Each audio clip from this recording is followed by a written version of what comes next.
Bienvenidos y bienvenida a los medios comunitarios de Corape. En estos momentos vamos a desarrollar la entrevista del día y para ello saludamos a nuestro invitado Alejandro Moreno. Él es experto en Derecho y Política. Doctor Moreno, ¿cómo está? Buen día, bienvenido a este espacio. Muy buenos días, muchísimas gracias por tenerme aquí. Gracias por acompañarnos. Doctor Moreno, las dudas continúan en torno al futuro de la vicepresidenta Verónica Abad. Le pregunto, si Noboa es candidato, ¿hay manera que Abad no asuma la presidencia? Y si no es Abad, ¿quién asume el mandato en ausencia de Noboa? A ver, empecemos por dos diferentes términos.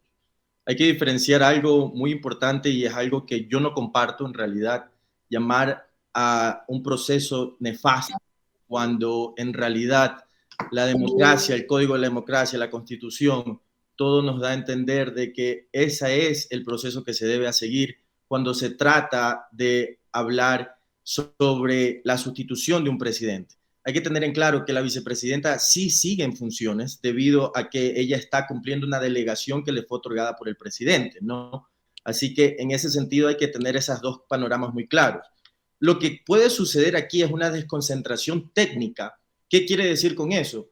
Que el presidente puede otorgarle todas las facultades a los ministros, mientras él está ausente durante el periodo que la vicepresidenta que tenga que asumir el mandato.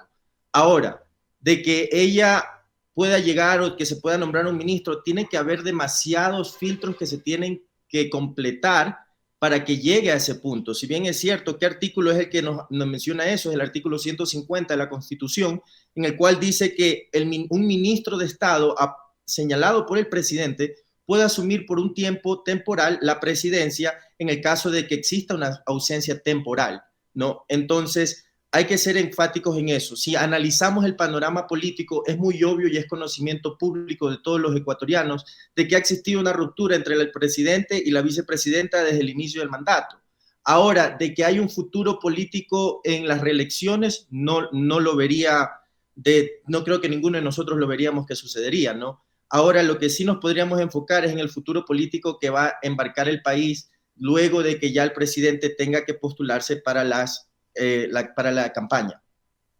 Y usted ha hecho referencia a que existiría un camino que en este caso sería otorgarle las facultades a los ministros, que sería también un proceso que debe pasar por algunos filtros. En caso de que se haga este proceso, de que se vaya por esta vía el presidente Daniel Noboa, pongamos en ese escenario, ¿cuál sería el justificativo para decir Verónica Abad no puede asumir la presidencia en mi ausencia? A ver, es que vuelvo y repito, no sería que no asume la presidencia, ¿ok? Sí asumiría la presidencia, pero se llama una desconcentración técnica, lo cual significa que las atribuciones del presidente se las otorga a los ministros, lo puede hacer por medio de un decreto presidencial. Ahora, si vemos de la situación política jurídica que existe en el país, si mal no entiendo, el día de hoy la señora vicepresidenta tiene que rendir versión dentro del caso de su hijo. Ahora, la Fiscalía tiene hasta el 15 de junio para formular cargos dentro de esa causa que es conocida como el caso Nene. Si esa fuera a llegar la situación, podríamos estar hablando de un diferente escenario, porque no olvidemos lo que pasó con Jorge Glass cuando se solicitó prisión preventiva, luego de acabarse su licencia y tener que ausentarse de la vacancia, ahí fue que él fue destituido como vicepresidente, si mal no recordamos la historia del país, ¿no? Entonces, ese puede ser otro escenario jurídico que se puede implicar. Porque seamos francos, hablemos ahora del lado jurídico que tiene que ver con la señora vicepresidenta del país. ¿Cómo es posible que su hijo tenga control, mando y voz de ciertas cosas que suceden dentro de la vicepresidencia sin ser funcionario público? Entonces me pregunto, pongamos un ejemplo transparente, un ejemplo muy claro. Mis padres son empresarios, yo llego, soy el dueño, el hijo del jefe. Entonces, obviamente, los demás trabajadores van a saber que yo soy el hijo del jefe y si mi padre respalda esa decisión o esa actitud, mejor dicho, significa que ellos van a responder a las peticiones que yo les hago. Pregunta del millón. ¿Usted piensa que la señora vicepresidenta no estaba al tanto del nivel de poder de control que supuestamente tenía su hijo? Digo supuestamente porque el proceso no ha culminado, no hay sentencia ejecutorial, así que no sabemos cuál va a ser el resultado final. Pero a lo que sí le digo es, hay que analizar todos los panoramas, porque vuelvo y repito, como una persona que no es funcionaria pública, tiene voz y mando dentro de una entidad del Estado como la Vicepresidencia de la República. Y también otro escenario podría ser esta denuncia de la que hablaba el consejero Juan Esteban Guarderas contra la vicepresidenta Verónica Abad por campaña anticipada. También, no estoy tan al tanto del tema, pero sí estaban mencionados sobre campaña anticipada. No sé exactamente todos los reglamentos que debe cubrir el CNE dentro de su panorama en el sentido de cómo califican si fue anticipada o no la campaña que se realizó. Incluso anoche leí en las noticias que ahora han aprobado una nueva regularización para el CNE en el cual puedan regularizar el contenido que se publica en redes sociales durante campaña. Pienso que es excelente porque obviamente hoy en día vemos cuánta desinformación existe por los medios de comunicaciones, las redes sociales que mantienen a veces bien y mal comunicados a la ciudadanía. Doctor Moreno, y también consultarle en este caso esta fricción, esta relación tensa entre el presidente Daniel Noboa y la vicepresidenta Verónica Abad, y también esta posición de no desearla cerca del gobierno, de no tenerla cerca de esta gestión, también qué podría ocasionar a futuro, por ejemplo, para estas elecciones de 2025. A ver, yo creo que, vuelvo y repito, estamos en un panorama que recién se está ampliando, tanto en el lado jurídico, en el lado político, y no sabemos a dónde las cartas van. Entonces, si el día de hoy algo sucede en esa versión y puede darle a Fiscalía los elementos suficientes para que el día de mañana decidan procesar o vincular a la señora vicepresidenta dentro del caso Nene, le pregunto, usted probablemente me llamaría para hablar en otro nuevo capítulo que el país se desarrolla.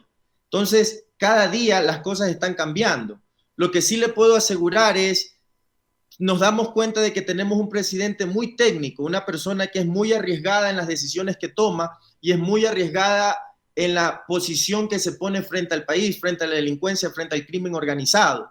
Entonces, analicemos muy bien, más bien el panorama político que el presidente está desarrollando y el panorama de crecimiento económico y de garantía jurídica.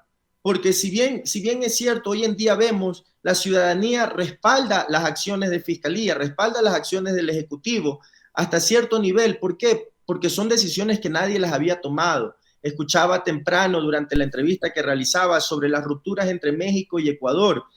Analizamos eso desde un panorama de derecho internacional, excelente, pero analicémoslo como un ciudadano frustrado que se cansó de ver cómo la justicia le daba impunidad a las mismas personas de siempre para después de eso poder cometer delitos o refugiarse en otros lados. Entonces, creo que se ha demostrado en todo nivel que la impunidad no va a existir ni dentro de su propia casa.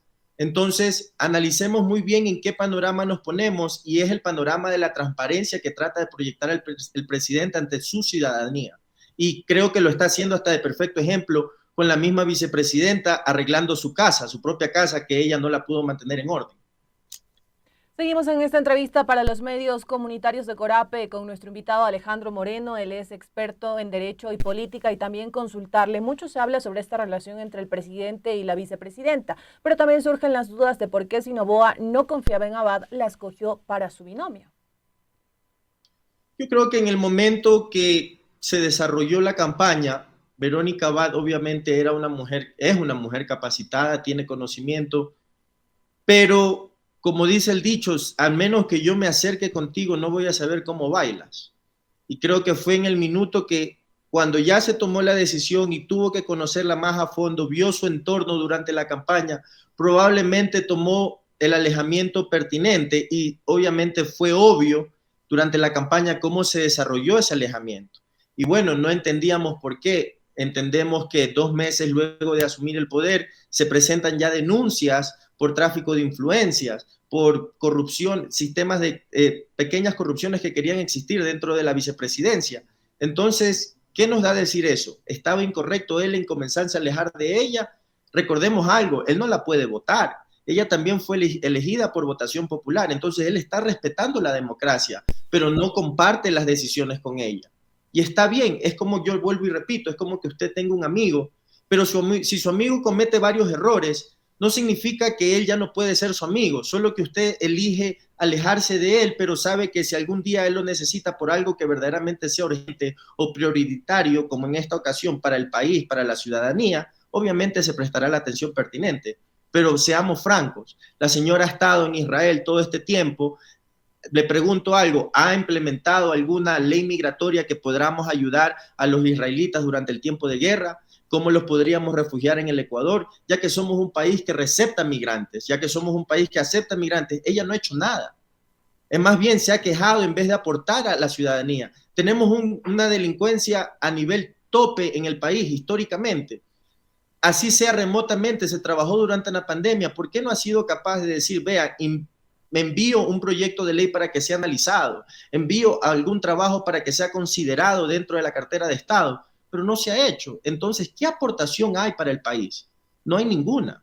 Más bien tenemos escándalos jurídicos que involucran tráfico de influencias, tenemos escándalos políticos, pero no tenemos ninguna acertación de un trabajo que se pueda realizar en beneficio de los ecuatorianos.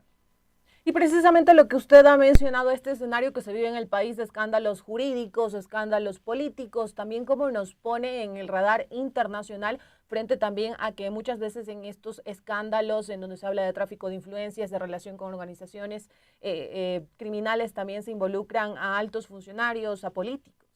A ver, en ese escenario, obviamente, creo que no solamente en el Ecuador, porque si analizamos las noticias a nivel internacional, nos levantamos a noticias en Perú, no malinterpreto, hace mes y medio la Fiscalía allanó a la presidencia.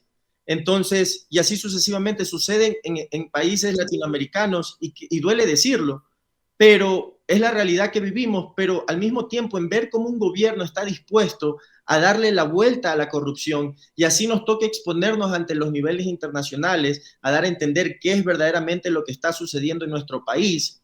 Al mismo tiempo estamos buscando una solución, algo que no se ha hecho. Miren a Nayib Bukele, como lo que ha hecho en El Salvador, extraordinariamente, de que se tiró a medio organizaciones internacionales encima cuando le decían de que estaba violentando derechos humanos, de que estaba violentando los derechos de los privados de libertad.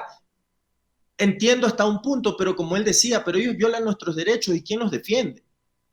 Y eso es algo que a veces uno tiene que poner a un lado lo que vaya a decir un organismo internacional que al final del día no nos aportan al crecimiento diario de nuestro país porque no vienen y nos dan una solución que ayude al desarrollo diario, que ayude al microempresario que se encuentra en la calle tratando de sacar a su familia adelante día a día, que ayude a la persona que busca un mejor sistema de seguridad dentro de su comunidad.